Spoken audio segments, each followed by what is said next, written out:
You're listening to Chapter 19 of the Atheist Bible. This chapter discusses the positive effects of religion. We will show that, despite all the criticism that can be advanced against religion, faith can have some positive effects on the well-being of a believer. It can positively impact physical and mental health, happiness, and life satisfaction. Measuring the positive effects of religion is not easy. First, data collection can be expensive and tricky, as people may overreport, underreport, or even refuse to reveal their religious attitudes, for reasons we have previously discussed. Second, religious belief itself is difficult to measure. Is it certainty in the existence of God, the frequency of attending religious services, or a qualitative description of an adherent's religious attitude? Since the frequency of attending services is easiest to quantify, many studies focus on this variable. But is attending services really indicative of one's faith? Third, religiosity and personal well-being can interact in various ways, and one need not always impact the other.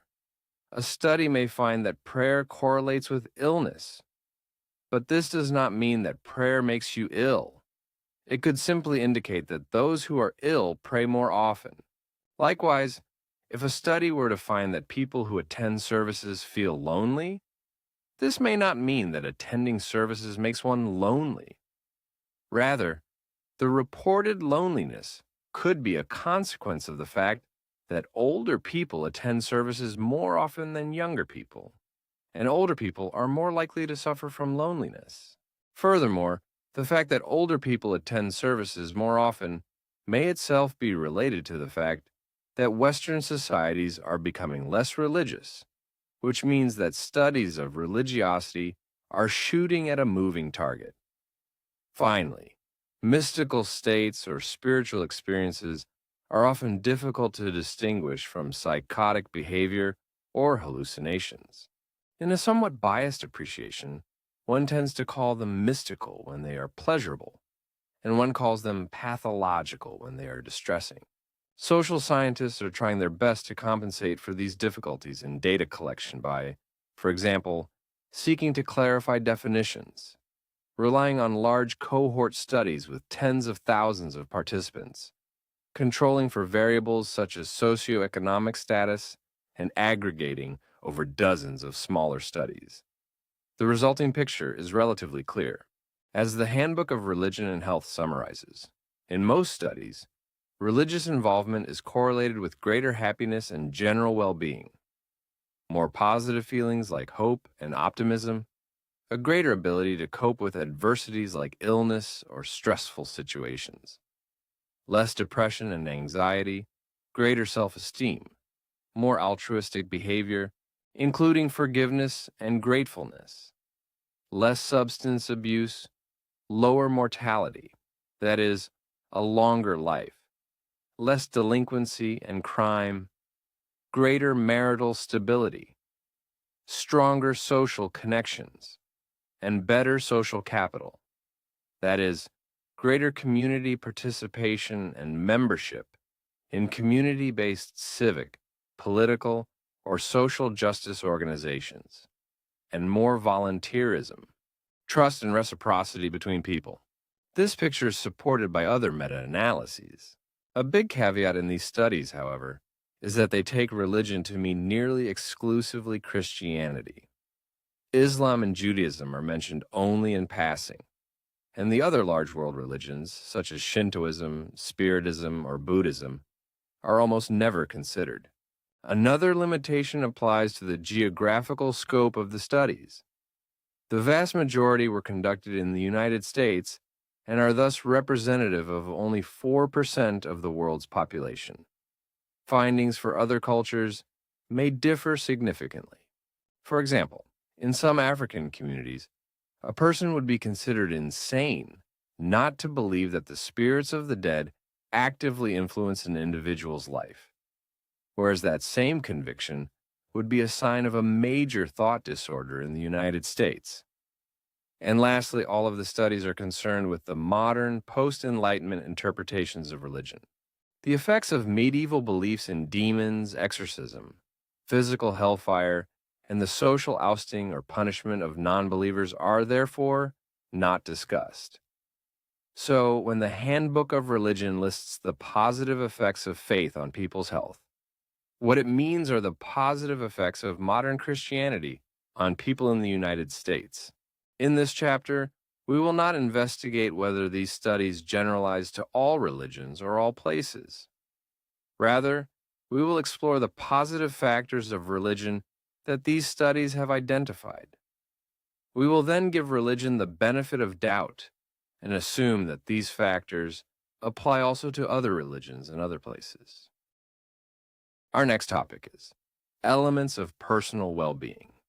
Personal well-being is a complex concept that encompasses physical and mental health, self-reported happiness and life satisfaction, and a wide array of other components. Consequently, it is hard to measure scientifically what exactly causes each component. However, research has established a number of factors that generally correlate with personal well-being. The first factor is a healthy body.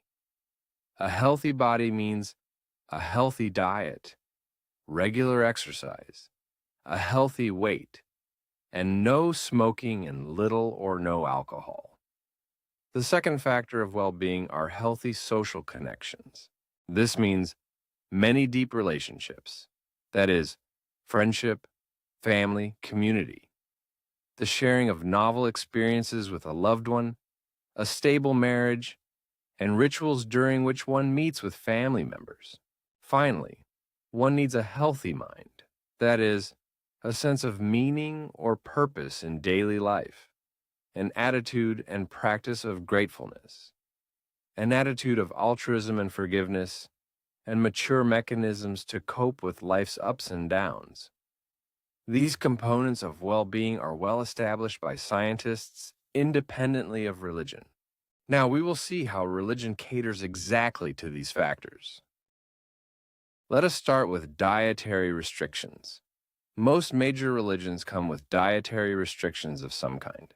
Some of these restrictions may have served a material purpose in antiquity. The prohibition on slaughtering an animal that was more important for milk than for meat was clearly useful, as was the prohibition on consuming foods that were most likely to carry diseases. We have argued before that many religious dietary restrictions no longer serve a health purpose, and today function mainly as a costly signaling tool for the believer to show adherence to the group. We have also shown that some of these restrictions are even outright absurd, serving more the survival of the religion than the well-being of the individual. At the same time, there are cases in which religious dietary restrictions coincide with the scientific mainstream opinion on a healthy diet. For example, some religions prohibit the consumption of alcohol. Islam, Jainism, Sikhism, the Baha'i Faith, Buddhism, and variants of Hinduism. And the current scientific consensus is indeed that alcohol should be avoided. Even for Christians whose religion does not explicitly prohibit alcohol, religious service attendance often correlates with less heavy drinking. Other religions prohibit the consumption of red meat, namely beef in Hinduism and pork in Judaism and Islam, or even of meat altogether, as in Mahayana Buddhism, Jainism, and variants of Hinduism and Christianity.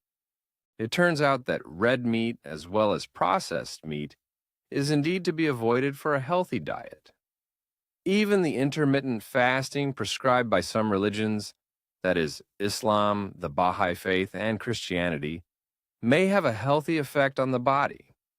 Studies have found that fasting can lead to lower blood pressure, decreased LDL cholesterol, and weight loss. There's also a more general factor at work. Some religious denominations encourage healthy behaviors out of respect for the body as an instrument of God's service. As such, they offer an all-encompassing encouragement for believers to take care of their health, which is one of the ingredients of a happy life. As Nassim Taleb said, in the past, when doctors believed they could cure a patient by letting him bleed, a religion may have saved lives purely by keeping its adherents in the church and away from the hospital. In an atheist worldview, there's no supernatural entity who prescribes what people should eat or drink. Atheists, thus, must make their own decision on whether to lead a healthy life. We have previously argued that from a rational perspective, atheists should have every interest in prolonging their life because they believe they have only a single life. However, not all atheists might follow this reasoning, and even if they do, they might be unaware of the factors that contribute to a healthy life, or unable or unwilling to implement them. Humanism, in contrast, strives for the fullest possible development of every individual and encourages people to flourish, and this presupposes a healthy life. Humanism proposes several tools to this end. It supports social services and public health care, encourages the use of science to discover and alleviate illnesses, emphasizes the education of the general public, including about healthy life choices, and supports public policies to regulate or restrict the use of harmful substances. At the same time, humanism strikes a balance between promoting a healthy life and upholding personal freedom. Humanism does not impose a duty to live healthily, as such a mandate would be seen as patronizing and intrusive. Moreover, if the obligation to lead a healthy life were to hold any value, society would be required to sanction, or at least monitor, those who choose otherwise, which would place a burden on everyone else. For these reasons, humanism supports the necessary preconditions for a healthy life and encourages well-being, but ultimately considers it each person's own business to take care of their life. And indeed, atheists seem to do that rather well. The few studies that compare the physical health of atheists and believers show that atheists are just as healthy as believers, or even healthier. As the candid atheist said, "You can't force felicity." Our next topic is community. One of the main features of a religion is that it establishes a community among believers. We have previously not stinted with criticism of these religious communities because their closeness curtails the freedom of the individual, is incompatible with the humanist ideal of an egalitarian and open society, and bears the risk of amplifying conflicts between adherents of different religions. That said, the religious community does constitute an important pillar in the believer's well-being. An ongoing Harvard study has followed hundreds of people and their descendants over 80 years, and counting to measure their happiness and well-being. It is the longest such study ever conducted. The researchers have found that the single most determining factor for one's happiness and well-being is one's embeddedness in a supportive social structure. It turns out that social relationships are not just important for one's mental well-being, they are also one of the factors that provably lead to a longer and healthier life. Religion does not just establish such communities. It also promotes the values that help to deepen them. Most religions emphasize love of others, compassion, and altruism, as well as encourage communal gathering during religious social events. These prosocial behaviors buffer stress and lead to support in difficult times. Religions typically also promote virtues such as honesty, forgiveness, gratefulness, patience, and dependability, which help to maintain and enhance these social relationships. The religious community can be particularly useful outside one's home country. If two people find that they both belong to a minority religion, they are likely to feel a bond between them. All other factors being equal, they will be more likely to help, trust, and promote each other. Sharing the same faith ensures that people abide by the same codes of behavior, adopt the same rituals, and use the same symbolic universe, resulting in a shared identity. These community bonds have benefits that go beyond the individual level. Religious people, as compared to atheists, declare to have more trust in others, in their governments, and in the legal system, and to hold stronger beliefs about the fairness of market outcomes. Trust, in turn, is the basic prerequisite for a society that wants to progress beyond the community of a single-family clan. Thus, religious communities can play a significant role in creating and maintaining a society. As Owen Flanagan said, I sometimes suspect that people just don't really care if some of their most cherished beliefs are rationally groundless. What many people gain from religious belief and what they legitimately care about is the ritual, the community, the shared ethical values, the coffee and donuts. Atheism, in contrast, cannot create a community because atheists generally do not share a moral framework or worldview, nor rituals or scripture.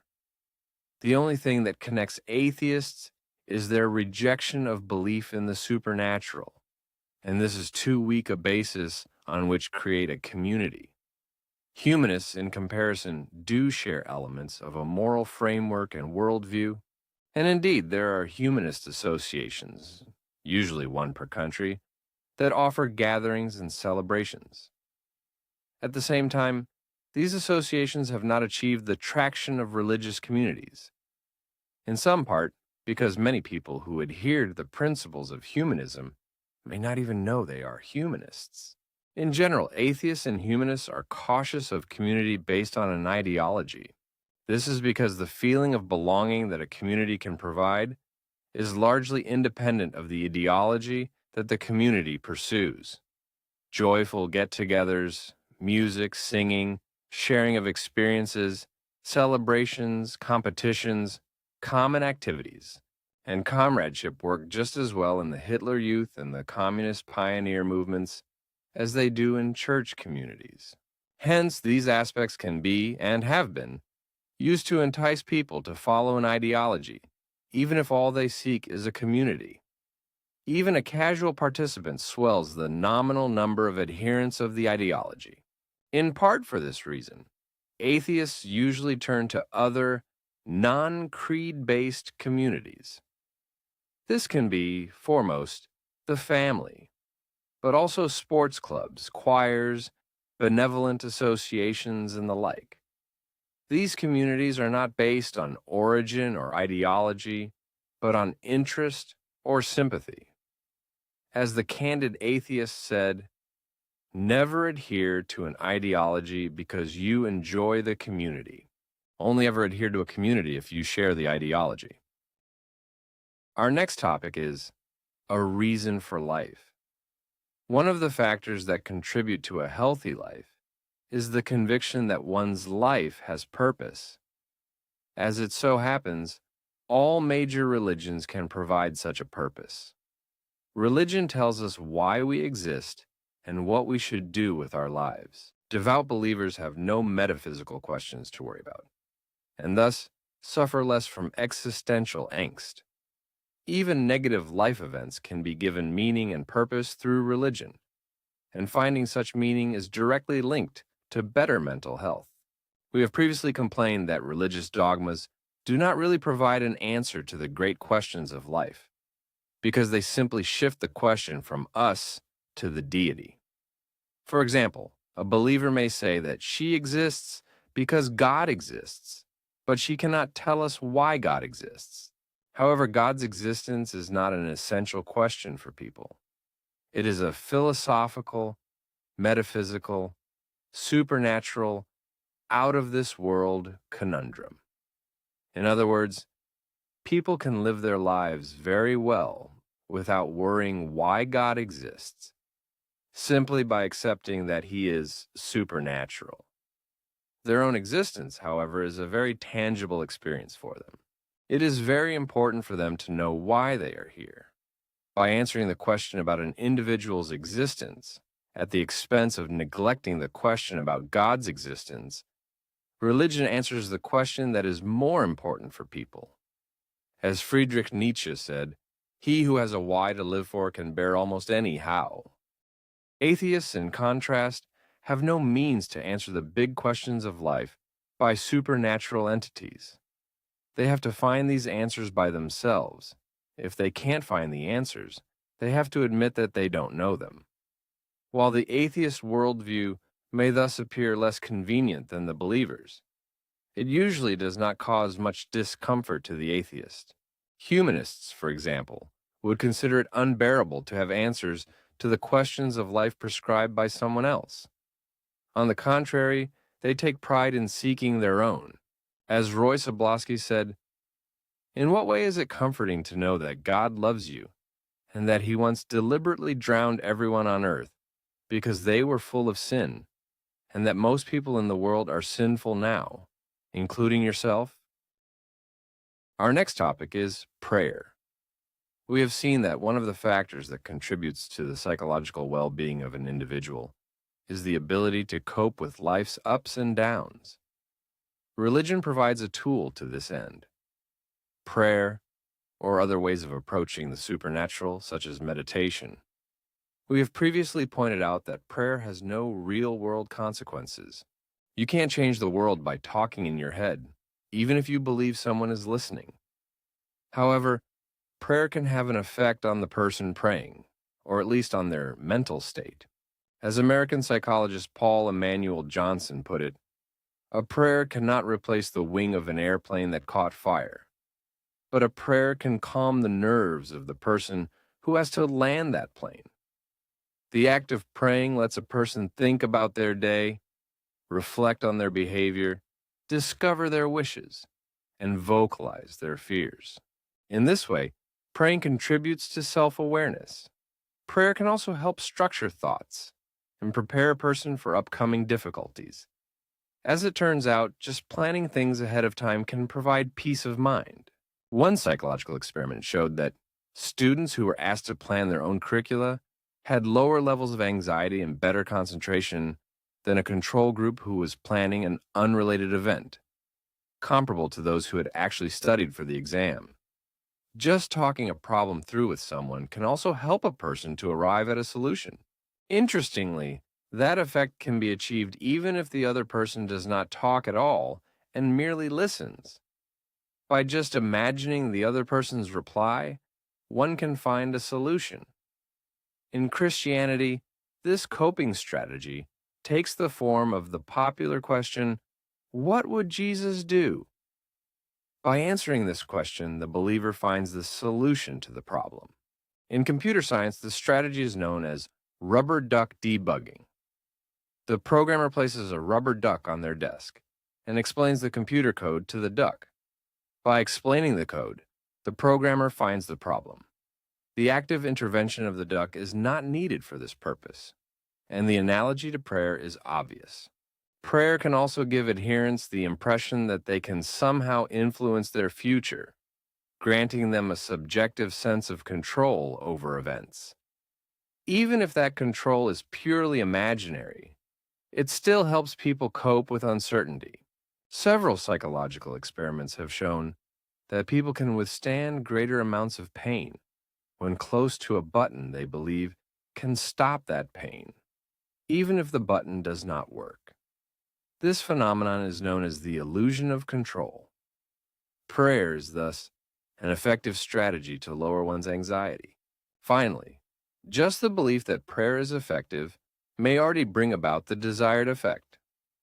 For example, if a person suffers from a psychosomatic illness, and if that person prays for betterment, then the illness may indeed abate. This phenomenon is known as the placebo effect, and prayer is a classic example. Prayer can thus have effects even beyond mental health. In cases where prayer is directed to a particular deity, it can also give the adherent the feeling of being heard. The idea that someone is listening can be very reassuring. And indeed, sharing novel experiences with a loved one is one of the factors of psychological well-being. Prayer can take that role too. Prayer is thus a powerful coping mechanism that works on several psychological levels simultaneously. Interestingly, this mechanism is not lost or impaired with physical disability, unlike other coping strategies such as hobbies, relationships, or work, which may be dependent on health. With this, prayer is an all-encompassing, always available method of stress relief. As some wise person said, acts of worship improve the mortal, not the God. Atheists, in contrast, have no one to pray to. They do not believe that there is any help to be expected from supernatural entities and instead hold that any solution to a problem has to come from humans themselves. Hence, to solve a problem, atheists may turn to rational thinking, to advice from friends and family, or to professional help. They can also hold an imaginary conversation with a loved one, a rubber duck, or even Jesus. Why not? These coping strategies may seem pedestrian. However, the few studies that concern themselves with the mental health of atheists find that they cope just as well in life as believers. As some wise person said, what would Jesus do? Wander around the Middle East for a few years, then get nailed to a piece of wood. Not very helpful, actually. Our next topic is rituals. Religions typically come with a set of rituals. These include life event celebrations such as baptisms and weddings, but also regular activities such as going to the temple, chanting, or communal prayer. Some of these rites appear absurd to all but those who engage in them, and throughout this book, we have taken a certain pleasure in enumerating them. Other rites are outright harmful. Consider the damage done by genital mutilation or by marrying off girls in early pubescence. Both practices are still widespread in many countries. Both are supported by religious beliefs, and both are objectively harmful. So is the insistence of some charismatic Christians on faith healing over a vaccination, which translates into an immediate health disadvantage for the children concerned, as well as at-risk members of their surrounding communities. From an atheist perspective, all rituals, the harmful and harmless alike, are but an artifact of the centuries-long erratic search by today's religions for ways of maintaining and increasing their numbers. Rituals are a useful means of instilling a religious worldview, of identifying free riders, and of creating a community of believers. These effects were needed to heave the religion into the next generation, and so the religions that exist today are those that have such rites. Whether or not the practices are actually useful to the individual is not of concern. That said, throughout history, some rituals have been useful to the individual. For example, in ancient times, rituals for washing, food preparation, or burial may have implemented sensible basic health recommendations. Still today, some rituals carry value because they can help the believer cope with difficult life events, such as the death of a loved one. While religious rites cannot give you the person back, they can at least tell you what to do. Pray a certain prayer, participate in a certain ceremony, sing a certain song, perform a certain ritual, or say certain words. This ritualized framework reassures people and allows them to express their grief in a socially accepted form. The rituals also make anxieties about unpredictable events more tolerable and more meaningful, especially when they are performed together with other people. Similarly, rituals can help when a person does something wrong and feels remorse. Religion cannot undo what you did, but it can at least tell you what to do. Confess to a certain person, pray a certain prayer, perform a certain ritual cleansing, or say certain words. In this way, religious rites are a coping strategy that gives people something to cling to when their minds are in trouble. And as we know, having a coping strategy is a necessary ingredient for a healthy and happy life. In addition, rites are moments for social gathering. They help build community and bind family members together. And indeed, rituals during which one meets with family members are one of the ingredients of a happy life. Atheists, too, can acknowledge the positive effects of rituals. Therefore, there have been several attempts to offer secular rites, most notably in atheist regimes, but also in humanist circles. In several countries, humanist organizations offer non-religious ceremonies for birth, marriage, or coming of age. In Norway, for example, 20% of young people choose to participate in a humanist confirmation. In Scotland, there are actually more humanist marriages than Christian marriages. That said, humanist celebrations still have a long way to go to achieve the popularity of their religious counterparts. Our next topic is thanking God. The Abrahamic religions require their adherents to thank God for the good things in life. At the same time, they insist that God is not responsible for the bad things in life. For an atheist, this is but a cheap trick to solidify the position of the deity. However, it does serve an interesting purpose.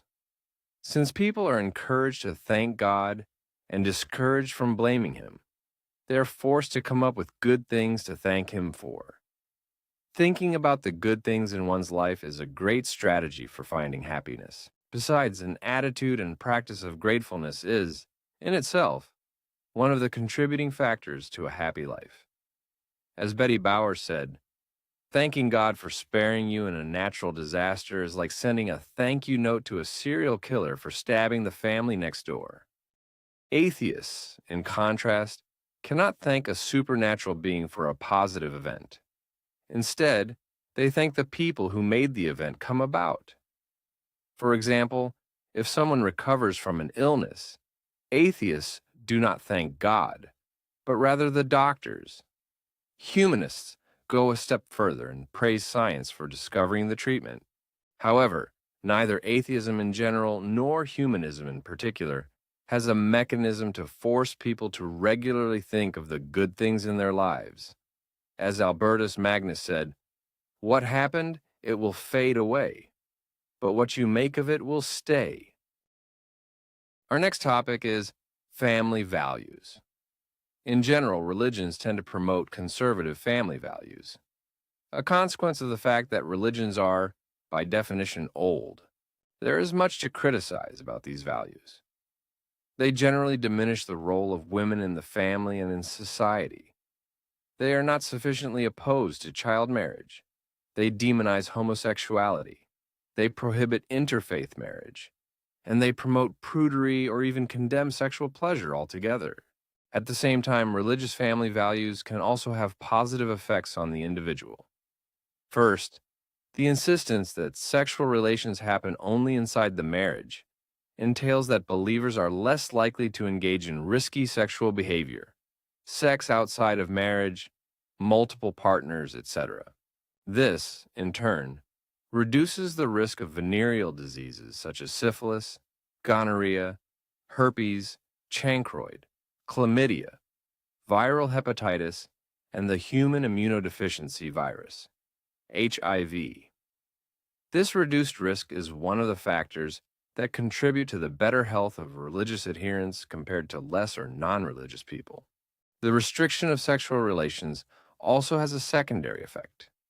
It channels all sexual energy into the couple, which, we can hypothesize, contributes to the sexual fulfillment of the partners and thus to the strength of their relationship. And indeed, among American Christian couples, religiosity correlates positively with marital commitment, positive couple behaviors, time spent together, avoidance of conflict, and sexual satisfaction. Second, religions tend to sanctify marriage.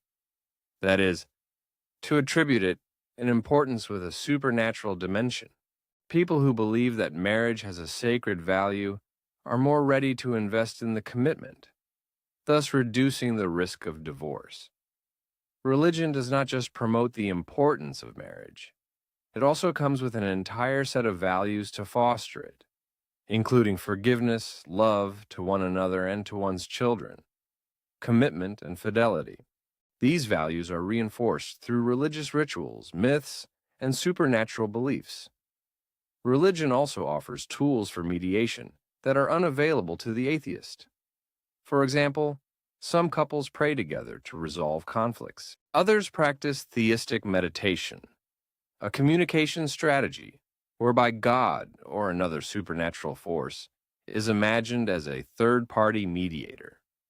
This technique can entice people to disengage from destructive communication patterns and to explore options for compromise or healthy acceptance. Through all of these techniques, religion can contribute to the stability of the marriage, which is one of the factors that correlates with a happy life. Third, most major religions prohibit interfaith marriage. While this is reprehensible from a humanist perspective, there is some evidence that marriages in which both partners share the same faith are more stable. The traditional family values of religion thus contribute to the physical health of believers, to the longevity and stability of their marriages, and to the availability of coping strategies. Three factors that objectively correlate with personal well-being. Atheism, in contrast, is just the rejection of belief in the supernatural. Hence, it has nothing to say about sex or marriage. Humanism, however, does. Concerning sexual relationships, humanism points to scientific evidence that links risky sexual behaviors to transmittable diseases. It then follows that a humanist moral system, with its overarching goal of avoiding harm, condemns transmitting such diseases. However, humanism does not indiscriminately condemn all non-marital sexual behaviors, only those that cause harm, while religion shotguns at everything it does not explicitly approve of, which was arguably the easiest means of avoiding sexual diseases in a time when little was known about them. Humanism aims at a minimal, targeted, and evidence-based restriction of liberty, which notably leaves place for premarital sex and homosexual relationships. When it comes to the stability of marriage, humanism has no sanctification of marriage on offer. It can also not propose any supernaturally inspired toolbox for stabilizing the relationship with one's partner. It can, however, point out that infidelity is a violation of the marriage pact, and thus a harm that is to be avoided. Beyond this, humanism promotes marriage as an institution based on mutual respect and love, built on free consent, friendship, and mutual support. And indeed, in Scotland, one of the few places where humanist marriages are legally recognized and where statistics are available, humanist marriages are least likely to end in divorce compared to all other types of marriages.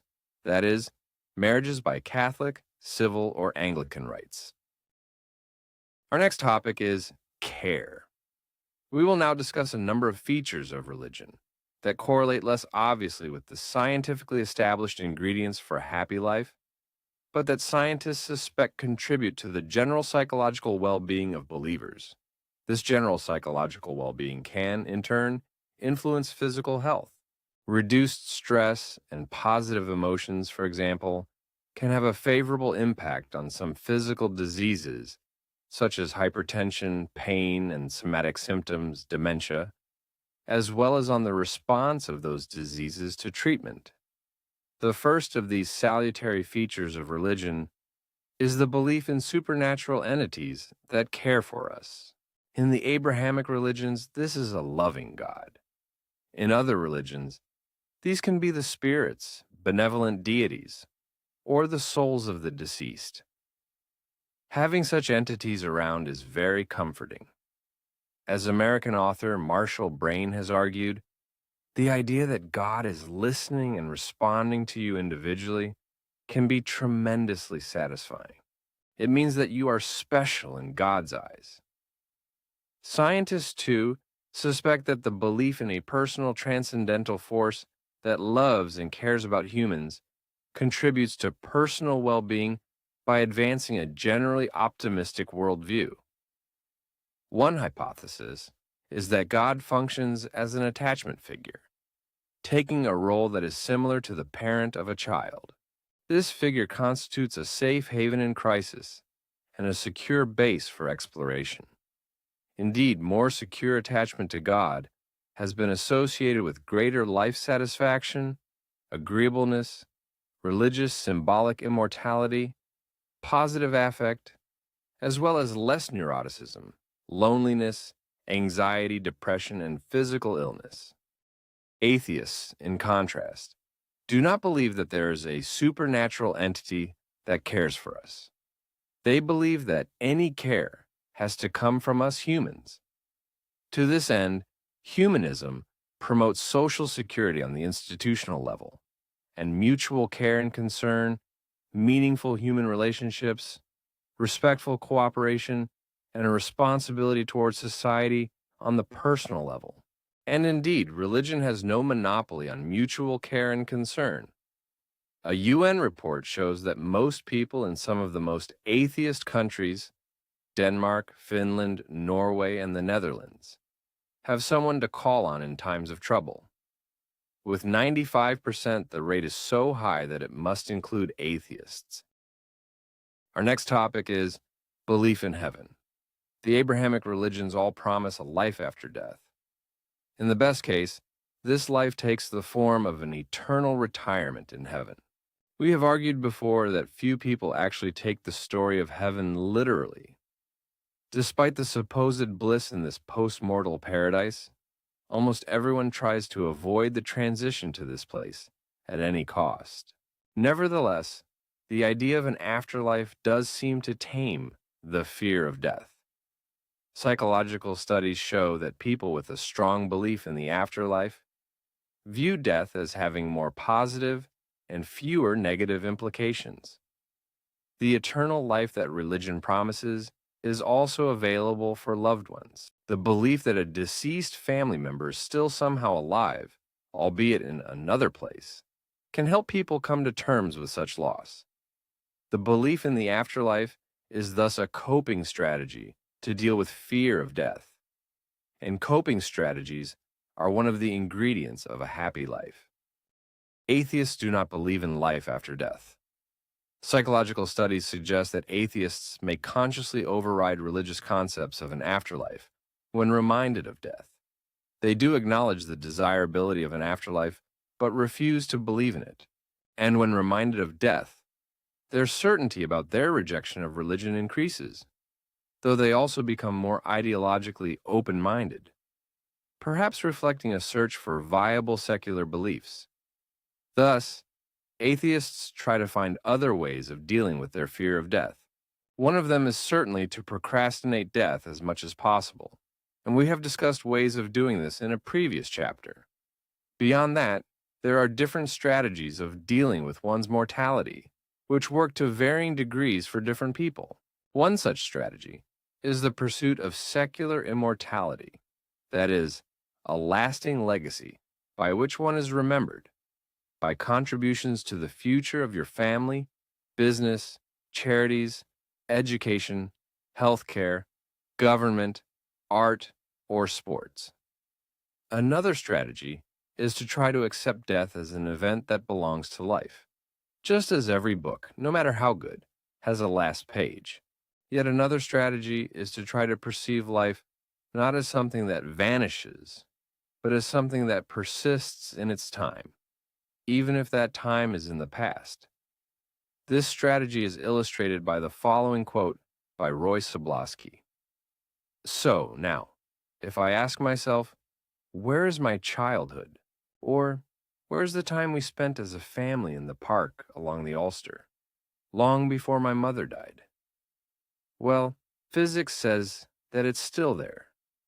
That happy crowd, that sunlit moment, they are where they always were and always will be in 1967. My mother was born in a place in a moment and died in another place in another moment. Her conscious life connects those two spaces, and it always will. That, to me, is a comforting thought. Our next topic is belief in hell. The Abrahamic religions know not just heaven, but also hell. As we have discussed previously in this book, there's a lot to criticize about the concept of hell. It is hard to square with a benevolent God. It justifies violence as a punishment. It is a poor alternative to immediate, verifiable, and humane punishment.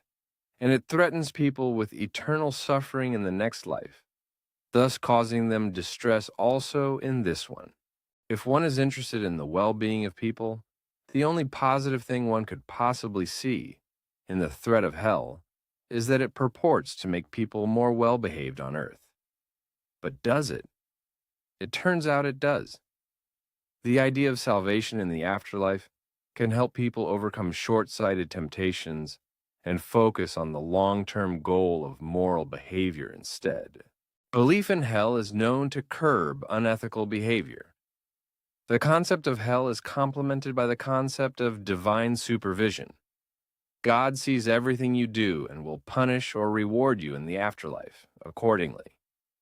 Again, there is much to criticize about this concept, as it basically establishes an Orwellian regime of surveillance. Nevertheless, the idea that God is watching prompts people to behave in ways they think are pleasing to God. People are much more likely to follow a rule when they believe that someone, even invisible, is watching them. In the U.S., perhaps because they imagine God is watching, religious children drink less alcohol, use less drugs, receive higher grades in school, show better attendance records, and complete more years of college than their less religious peers. Of course, their behavior is helped by the fact that it is not just God who watches, but also the adults of the religious community in which the child is embedded. And atheists? No worries here. Atheists also do well in school. In fact, in the U.S., they do better than the mildly faithful. It is just their motivation that differs. While religious pupils seem to be motivated by God, atheists seem to be motivated by the pursuit of knowledge. As to moral behavior, we have already seen that, as far as this has been studied, atheists are not more criminally minded than religious believers, even if no supernatural policeman watches them. Our next topic is belief in supernatural justice. We have already discussed that most religions offer explanations as to why there is so much suffering in this world. It is a test for the afterlife. It is part of God's plan. It is a result of bad karma, etc. We have also not withheld our criticism of this scheme. By explaining the suffering in this world as something ultimately good or something ultimately justified, religions accept rather than oppose it. At the same time, the belief that suffering is ultimately justified can be very comforting. It relieves us from the Weltschmerz that we must feel when we understand how much injustice, illness, hunger, and sadness there is in this world. It can also help us come to terms with our own suffering. When we believe there is a reason for our suffering, we can more easily accept it. In psychology, the belief that everything in this world ultimately happens for a good reason is known as the belief in a just world. It is a very popular belief, and psychological studies have shown again and again that most people hold it in one form or another. There are several reasons why the belief in a just world might have developed. First, it allows people to rationalize unforeseen hardships, thereby helping them establish a false but comforting sense of control. Second, the belief is fundamental for helping people to feel safe and positive, and to perceiving the world as a predictable and manageable place. Finally, the belief in a just world appears to have a role in what is known as the personal contract, the attempt by children and adults to withhold immediate gratification in order to obtain long-term benefits. The personal contract can work better if one believes in a causal link between good behavior and good outcomes. The belief in a just world generally correlates with religiousness, with God being one of the assumed sources of justice. The belief in a just world is thus, for some believers, a coping strategy to deal with difficult life events or the suffering in this world. Religion complements the belief in a just world with other strategies to reinterpret negative life events as ultimately helpful. For example, a major life crisis can be viewed as an opportunity for spiritual growth and attributed to a loving God who is trying to teach the individual a valuable lesson, or perceived as part of a larger, mysterious, but ultimately benevolent plan. Religion can also provide role models of persons suffering with the same or similar problems illustrated in religious scriptures. Should some person cause so much harm that even the grand cosmic plan cannot justify it, the major religions promise justice in the afterlife.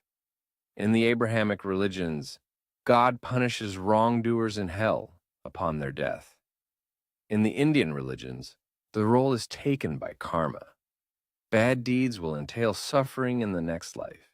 In the Chinese religions, an abstract entity called heaven watches over injustices and acts accordingly. Thus, should an injustice happen and should the perpetrator slip away, believers know that the last word has not been spoken. They can trust that the perpetrator will find their just fate in this life or the next. In this way, believers are reassured that any harm in this world is either justified or will be punished in the hereafter. They can have confidence that all suffering will eventually find a happy ending. All of these considerations do not mean that religion encourages us to stand by when injustice happens. On the contrary, many religions incorporate a strong component of outreach to those in distress. But religion also provides people with strategies to deal with situations in which this outreach fails. That is, with situations of suffering, loss, and injustice. And such strategies are one of the ingredients of a happy life. As the candid atheist said, in its less harmful variants, religion is merely the homeopathy of the people. For atheists, the promise of justice in the afterlife is merely wishful thinking. There is no justice in the afterlife, so any justice has to be administered in the here and now. Atheists also have no supernatural means to justify or explain the suffering in this world. Humanists, in particular, see all suffering as bad and posit that we have to alleviate it rather than justify it. Humanism holds that this alleviation cannot come from supernatural entities, but only from us humans. To this end, it promotes the establishment of liberal democracies, human rights, freedom of religion, social security systems, public health care, public education, evidence-based solutions to societal problems, and an effective legal system. Rather bureaucratic methods, to be sure, but methods that provably reduce suffering in this world. As Robert Waldinger and Mark Schultz said, all of us face things we can control and things we can't. Each of us must find ways to work with the hand we're dealt. Our next topic is absolute conviction. We will now speculate about a benefit of religion that is related to its unfalsifiability. As this insistence on unfalsifiability is somewhat idiosyncratic to this book, the thesis we will now discuss has received less coverage in the psychological literature. It may nevertheless have some merit. We have argued before that people are, to a large degree, exposed to events they cannot control. In this stream of largely unpredictable events, people are often forced to give up convictions they previously held dear. A partner may be less faithful than once thought. A politician may break promises. And even science has to correct its theories from time to time. This means that we often have to revise what we once held true. And this is generally an unpleasant experience filled with insecurity, regret, and embarrassment. Now, suppose that we meet a person who tells us about a worldview that can never be proven false. We listen to this person, and indeed, we can find no fault with the worldview. Wouldn't that be wonderful? We start adhering to this worldview and tell others about it. No matter what anyone says, they cannot show us we're wrong. Isn't that fantastic? And no matter what happens, it never contradicts our beliefs. Nothing that ever happens and nothing that is ever said can prove us wrong. Naturally, we will become so convinced of this worldview that we will never let it go again.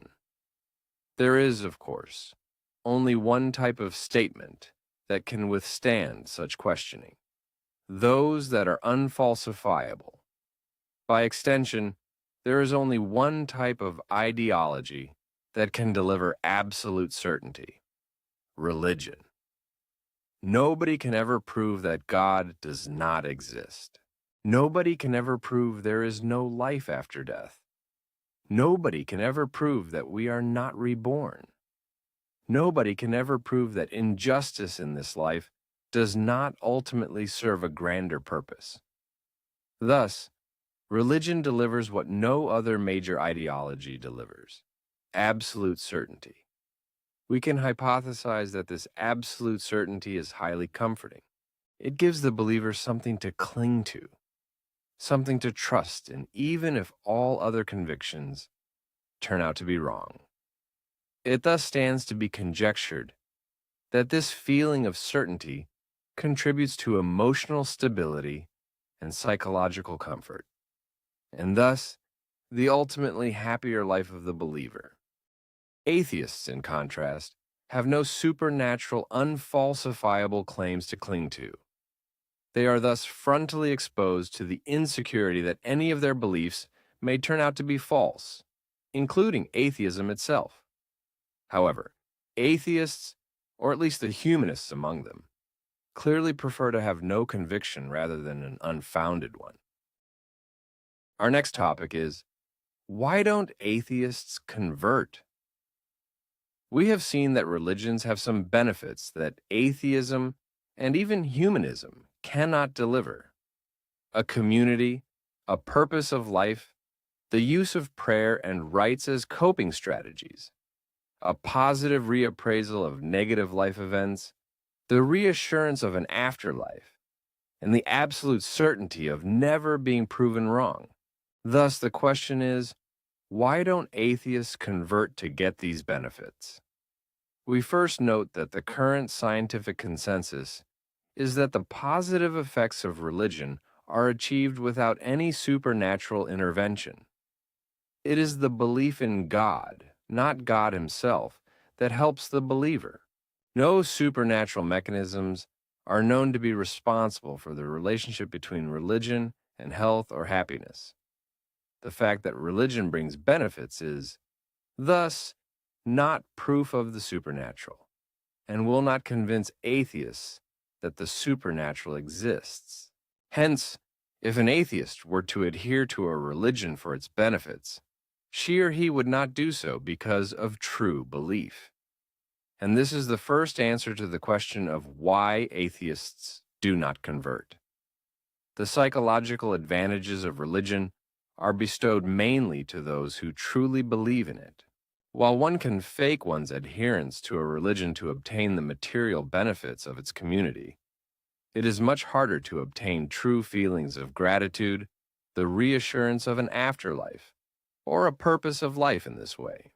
The scientific literature uses the not uncontroversial distinction between intrinsic and extrinsic faith. The intrinsic believer lives her or his religion and views faith as an ultimate value in and of itself. In contrast, the extrinsic believer uses religion in a strictly utilitarian sense to gain safety, social standing, or other secular goals. If an atheist were to convert to a religion to obtain its advantages, the person would clearly be an extrinsic believer and would thus not obtain them. Furthermore, atheists, and humanists in particular, would consider it morally wrong to profess adherence to something that they do not really believe in. Apart from its moral reprehensiveness, such a lie would lead to a state of inner incoherence and cognitive dissonance, which would probably annihilate most of the psychological advantages of religion anyway. The second answer to the question of why atheists don't become religious is that, as we have seen, atheists are actually doing fine. They do not seem to need the dietary restrictions, family values, community, or supernatural coping strategies of a religion to do well in life. According to the few studies we have, atheists are just as physically and mentally healthy as believers. They do just as well in school, and their marriages last just as long. They arrive at the same goal without the tools that religion offers. How come, then, we may ask, do so many studies show that religiosity is positively related with these desiderata? The answer is that there are so few atheists that most studies that measure well-being and religiosity fail to account for them. 2. The studies are primarily concerned with the correlation of well-being with the importance of religion in one's life. Atheists, with their minuscule or even absent representation at one end of the spectrum, are lumped together with the less serious religious adherents. However, lower religiosity is not identical with higher atheism. Thus, these studies do not actually address the correlation between atheism and well-being at all. There are very few studies that do, and they conclude that atheists do not differ overall from religious adherents in terms of physical health outcomes. As we have discussed, some studies also report better physical and mental health for atheists, better school performance, and lower divorce rates for atheists. As far as these findings can be generalized, they suggest a U-shaped relationship between religiosity and well-being, in which both strong belief and strong disbelief grant a better life. It's just that one end of the U has been studied so little that it resembles more of a J. One hypothesis to explain this U-shape is that it is the strength of conviction in one's worldview that predicts overall well-being more than the worldview itself. And indeed, atheists can use a whole arsenal of methods that we have discussed before to increase their chances of a healthy and happy life. They can even appreciate and learn from the positive effects of religion, should they wish to do so. Atheists are thus not devoid of means to achieve happiness, and many arguably do. A third answer as to why atheists don't convert to a religion is that religions are not a panacea. Yes, their dietary restrictions may overlap with scientific recommendations, but neither do they cover all good advice, nor are all of them reasonable. And yes, religious communities are helpful for the individual, but they can also foster harmful forms of communitarianism. Religious reasons for life can be inspiring, but they can also be completely disconnected from reality. Prayer is a good coping strategy, but only to deal with one's own feelings, not to deal with the physical world. Religious rituals can give structure to life, but they can also be restrictive or even harmful. Thanking God can make you aware of the good things in life, but it is also logically inconsistent in face of all the evil in this world. Religious family values can support stable marriages, but they can also stigmatize people who fall outside the narrow frame of the accepted relationships. The belief that God cares for you can be edifying, but it can also be pretentious. The belief in heaven can be appeasing, but it is also ultimately delusional. The belief in hell can help people focus on the important things in life, but it also trivializes violence. The belief in supernatural justice can reassure you, but it can also descend you into the belief in a just world. An absolute conviction in your faith can provide emotional stability, but it can also immure you in your worldview. Humanists hold that one should never adhere to an ideology just because some of its elements are good. Rather, one should endeavor to construct an ideology whose elements are all good. Humanists believe they have come pretty close with their system, but they also believe that people must continuously work to improve their worldview. Humans are fallible, and so are their ideologies, religious or otherwise. As Eleanor Roosevelt said, happiness is not a goal. It is a byproduct of a life well lived. Our next topic is moral values. We now turn to the positive effects that religion has on society. Here, the picture is much less clear than it is for the positive effects on the individual. In fact, we will argue that from a humanist perspective, the effects of religion on society are often more harmful than beneficial. We start with one of the main arguments that is often brought forward in favor of religion: its moral framework. A religious moral framework tells people what to do and what to avoid. This has several advantages. First, it guides society. It instructs people to not steal, kill, or injure. Second, a religious moral framework provides legal security. Religious frameworks typically evolve very little over time. Thereby, they provide a constant that people can rely on. Finally, religious moral frameworks come with a divine authority that no secular framework can hope to obtain. They also usually come with a supernatural supervisor to check compliance and to dole out punishment in the hereafter if that compliance is lacking. With this, religious moral frameworks are a formidable tool to impose ethical behavior on a society. Humanists have a different perspective on religious moral frameworks. They first note that the basic moral values that religions promote are not actually uniquely linked to any of today's religions.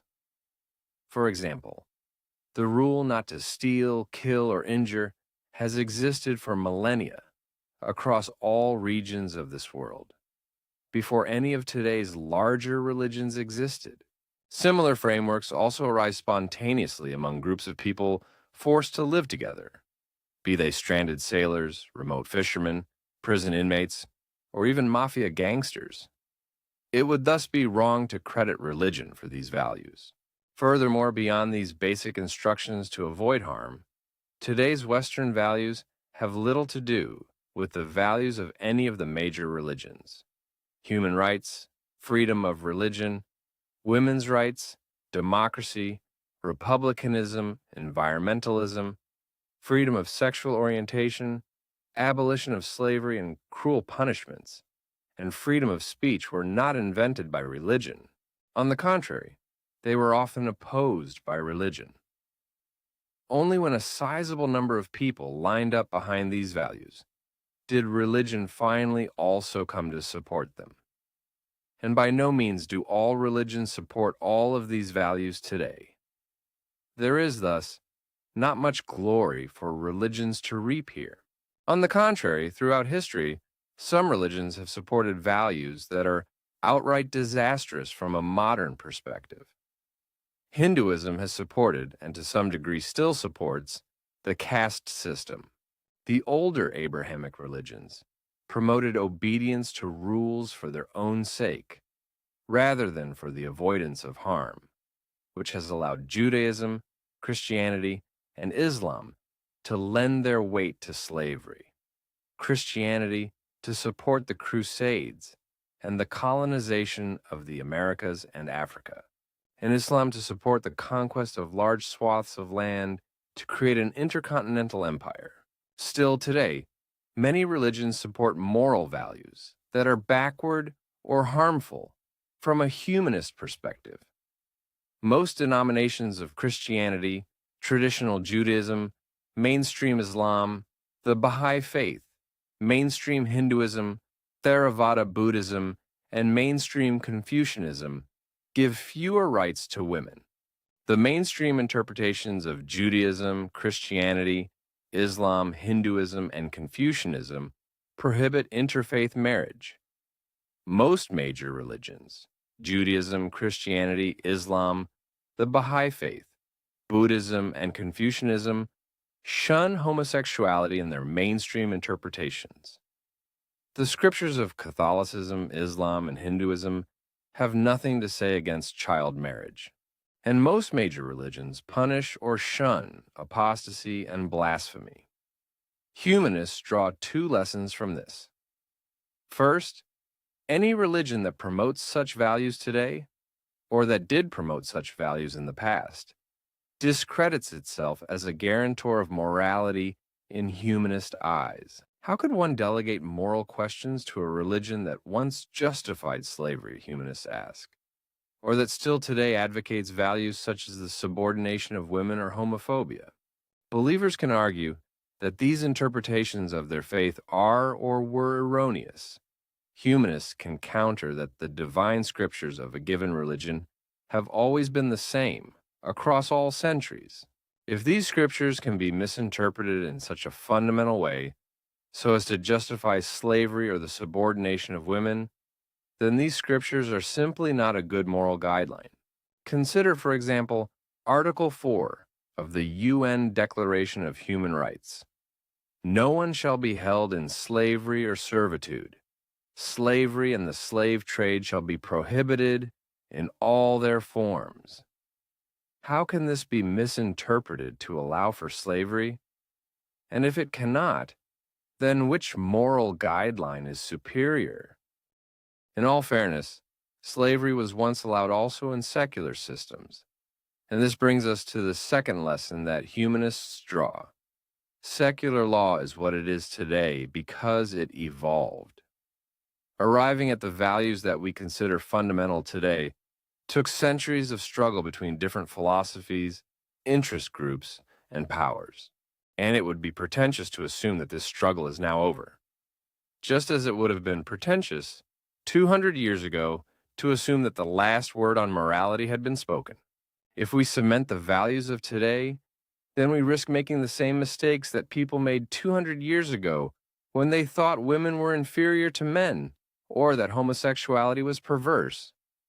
The only remedy against making such mistakes, humanists hold, is to continuously subject our moral values to questions, critique, and proposals for change. These are, coincidentally, the things that religions, with their insistence on eternal values, are particularly bad at.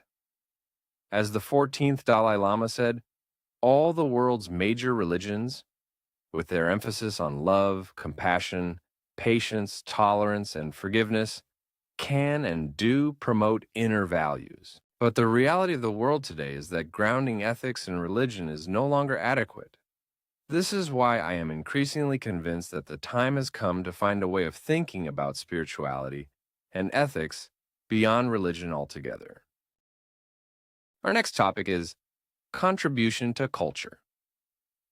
A common argument in the West goes that religion has made extraordinary contributions to culture. A large portion of our art is religiously inspired. Much of our finest music was composed by deeply religious people. Churches, temples, and mosques belong to the most impressive architectural achievements of humanity. Most notably, some cathedrals took generations to build. They could never have been completed if people had not believed in something that transcends their own lifespan. Religion has inspired not just architecture, music, poetry, books, and paintings, but also philosophy, law, individual rights, and our social order in general. Humanists remark that religious cultural contributions are so prevalent because all other contributions were historically suppressed. In the Christian world, for example, activities outside the religious framework were, for a long time, either unpopular or dangerous or both. It is thus not surprising that all artwork and expression of thought from places dominated by Christianity follow Christian leitmotifs. However, we cannot credit Christianity with these cultural contributions. Instead, we should hold the religion accountable for suppressing all non-religious contributions. The result of this suppression is deplorable, as we have argued before.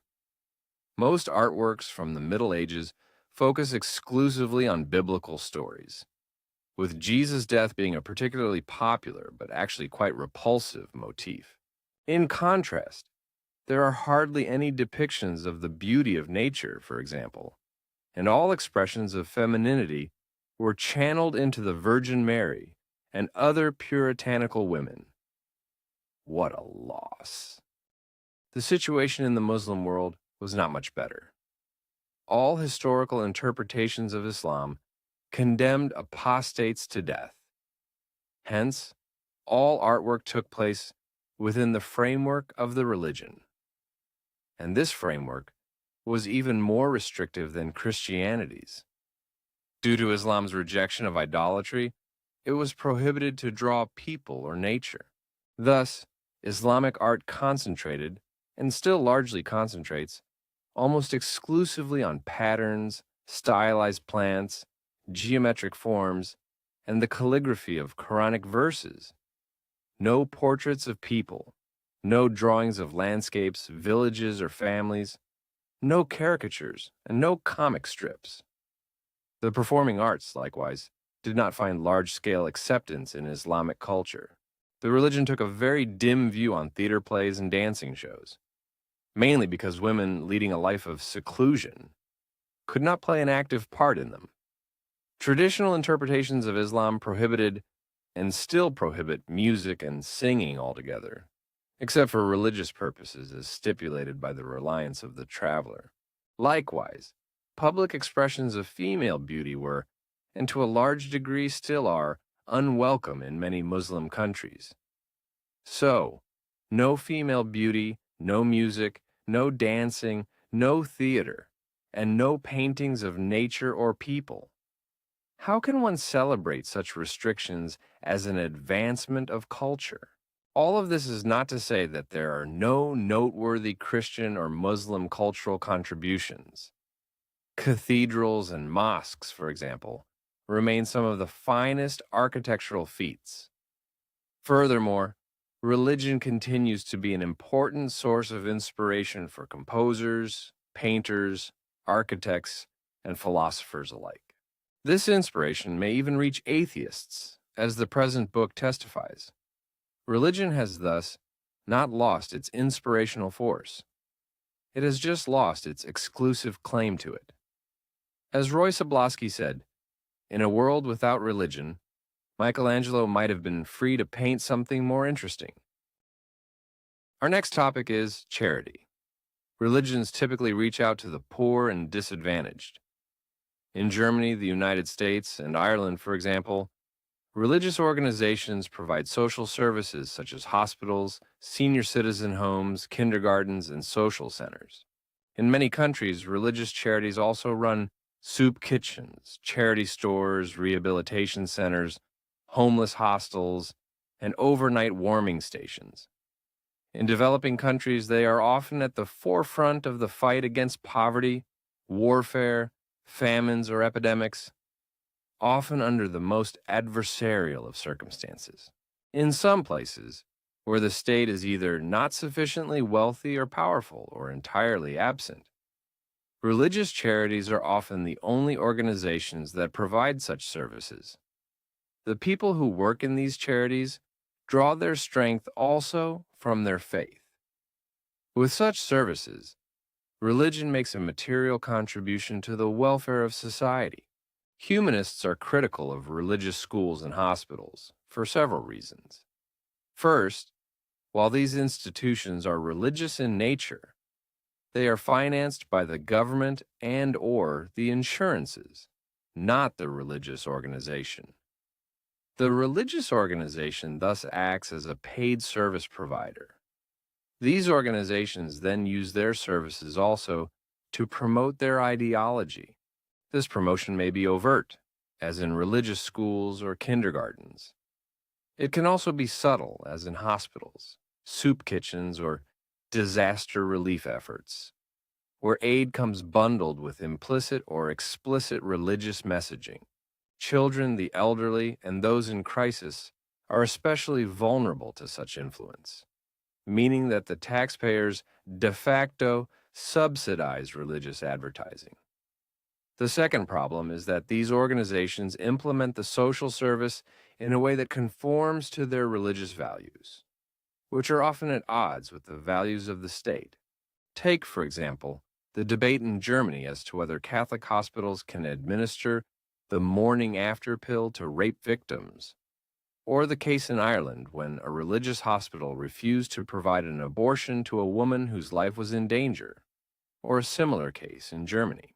Consider also the debate in the United States as to whether school vouchers can be used to subsidize religious schools that condemn homosexuality.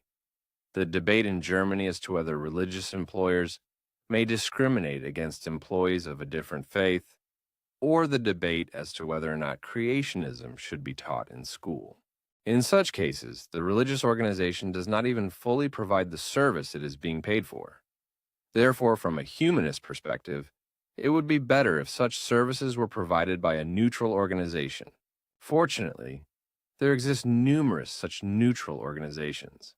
The largest of them is the International Red Cross and Red Crescent movement. Despite its allusion to the Christian cross and the Muslim crescent, the organization is entirely secular. Nothing in its principles or statutes mentions God, Christianity, or Islam.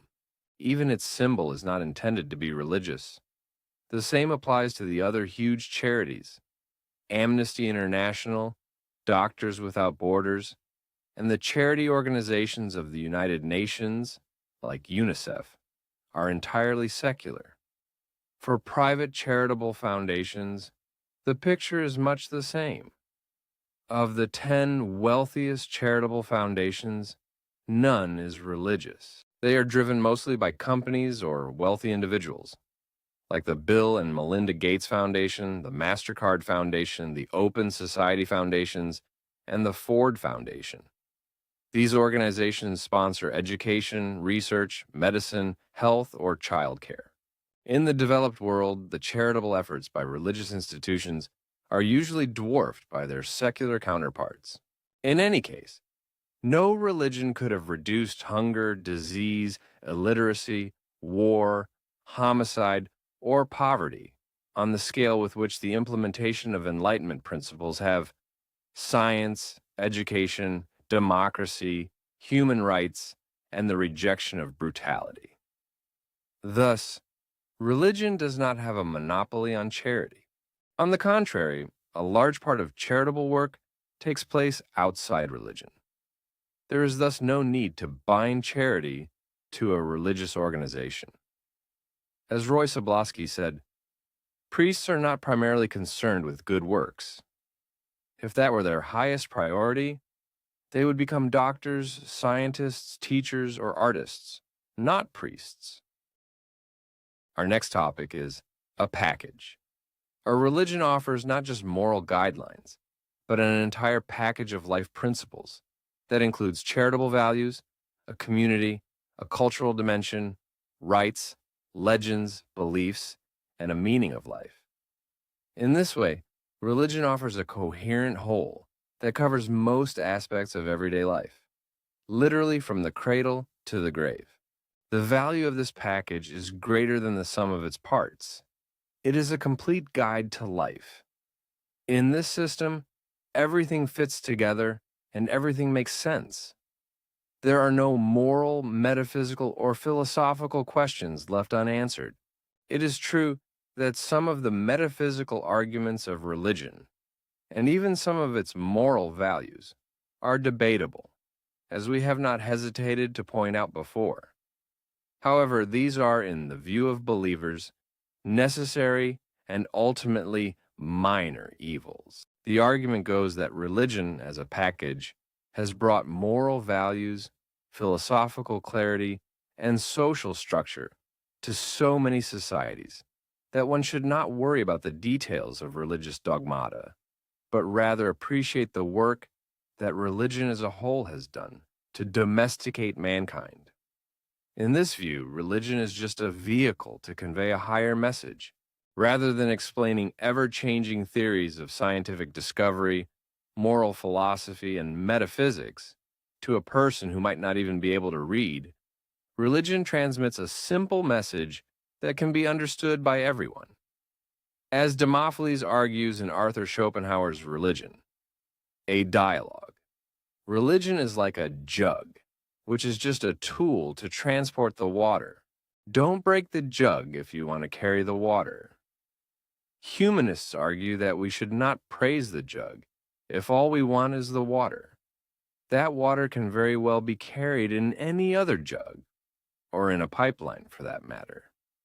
Hiding behind the claim of an ultimately helpful message is just a trick to avoid criticism, according to humanists.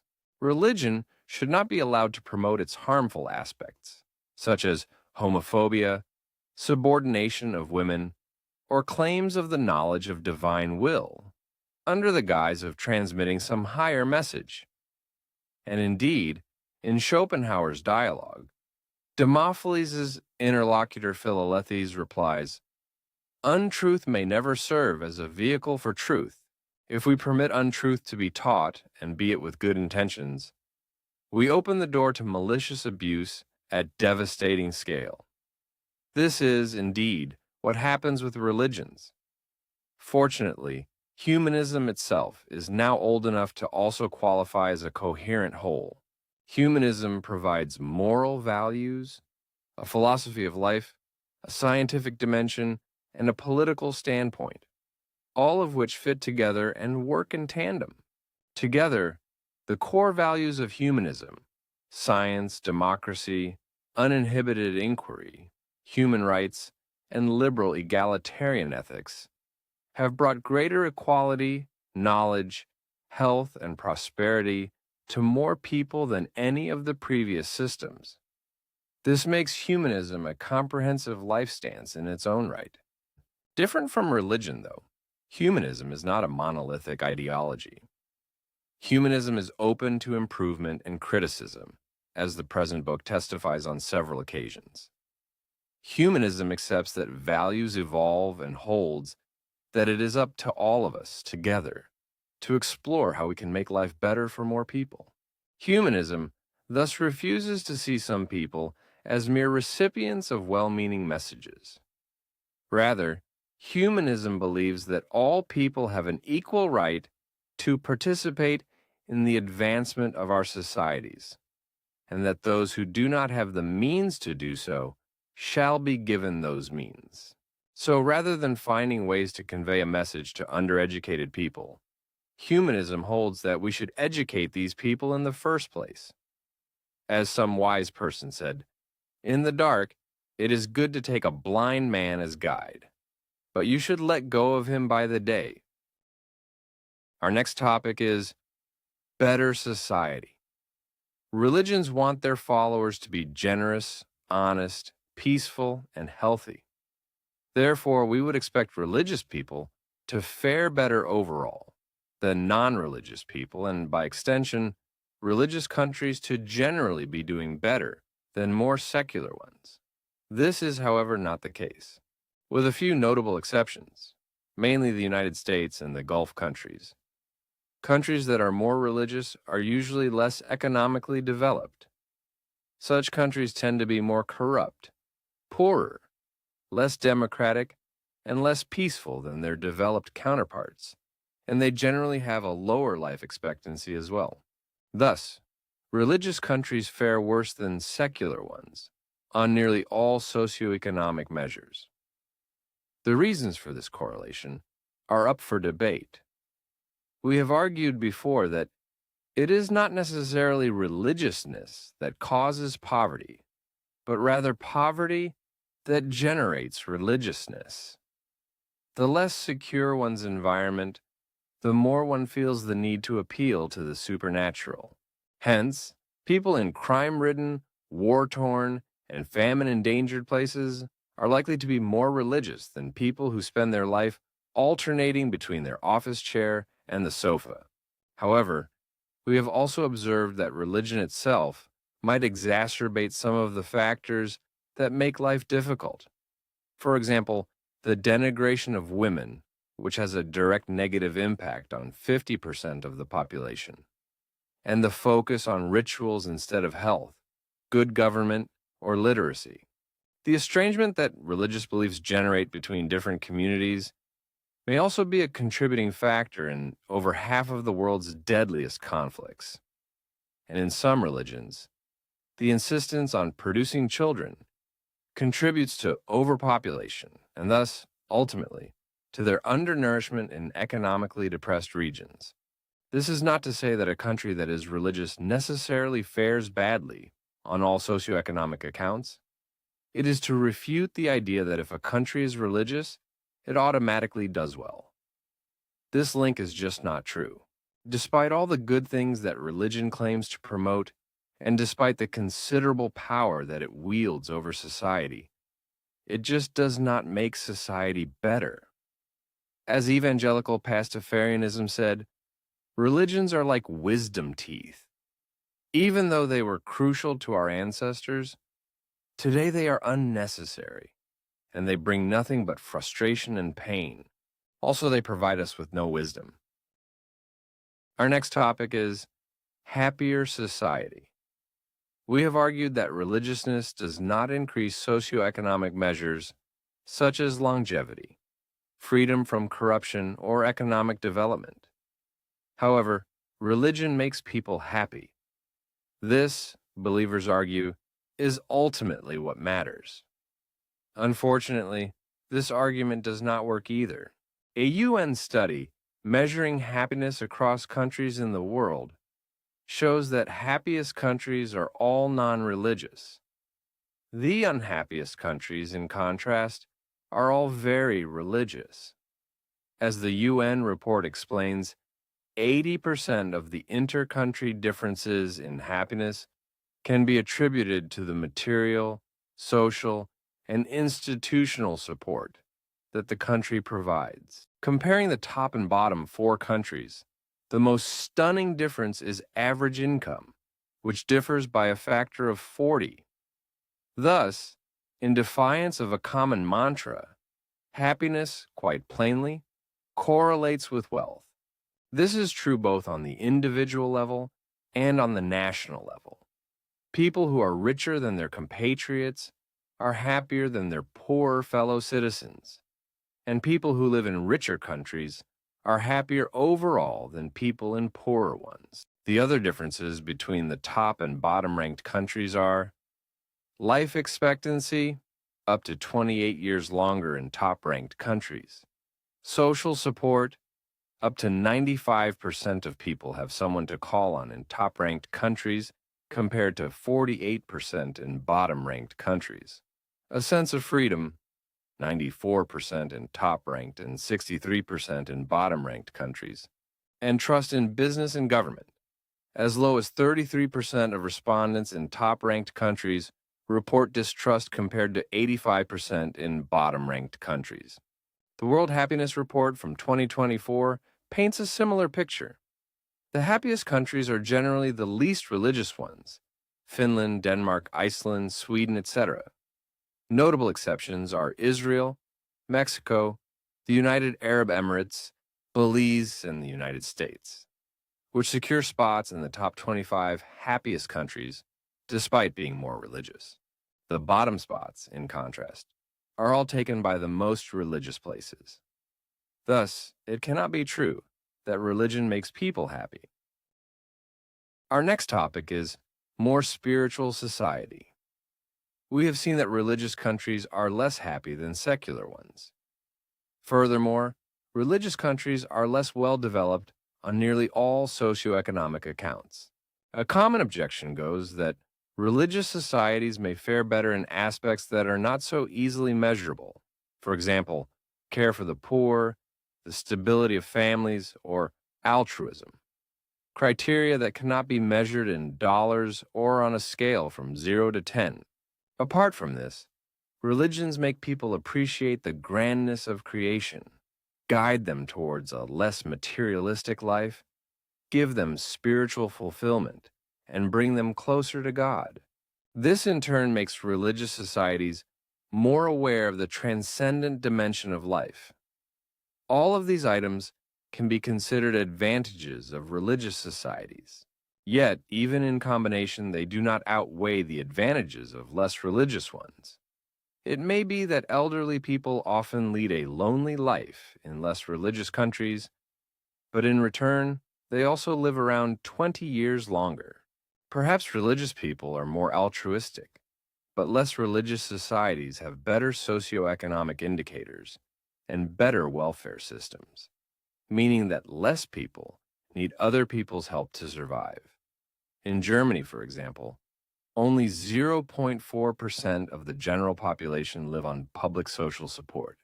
As a consequence, very few people in the developed world would want to swap lives with a person in the developing world.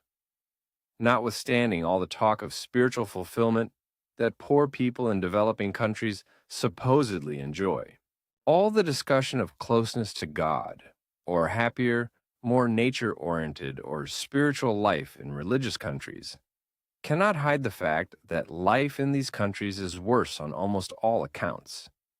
This is why many more people emigrate to less religious countries than to religious ones. People vote with their feet. In view of these facts, The admiration of religious societies appears to be little more than a nostalgic idealization. Our next topic is a humanist view. This chapter has drawn up a paradox. Religion can be beneficial for the individual, but it does not lead to healthier or happier societies at the global scale. It can even be impeding or outright harmful for the development of a society. Humanism offers a simple reply to this paradox. Everyone should be free to practice their religion as long as they don't harm others. But religion should be kept out of politics. In this way, people can benefit from the advantages of religion at the individual level, while religion is prevented from exerting harmful effects at the societal level. More concretely, people should have every freedom to engage in prayer, join a religious community, practice dietary restrictions, and hold their belief in the afterlife. But religion should not impact the government, laws, or other people in general. As it so happens, this is the compromise that secular countries have struck. They guarantee freedom of religion, but implement the separation of state and church. Beyond that, the milestones on the way to a happy, healthy, and economically developed society are well known. Corruption, cronyism, and crime have to be reduced. Tax laws have to be reformed to prevent the wealthy from avoiding taxation. People need to be given a voice in the governing of their country so that the government has legitimacy to rule. Foreign debt has to be reduced or forgiven. The rule of law has to be established firmly. Freedom of speech has to be guaranteed so that people can point out problems in the system. Flows of weapons to militias have to be interrupted. Red tape has to be reduced. Schools, universities, and hospitals have to be built. Women have to be given equal rights. Foreign companies that extract commodities at the expense of the local environment and population have to be taxed or booted out. Infrastructure has to be built. A viable economy has to be constructed. Climate change has to be fought. Natural resources have to be protected lest they vanish. And, as this book has argued, regions that do not wish to belong to the central government should be let go to form independent countries. A prosperous society thus depends on much more than a religion or even humanism can deliver. As Alan Turing said, "We can only see a short distance ahead, but we can see plenty there that needs to be done."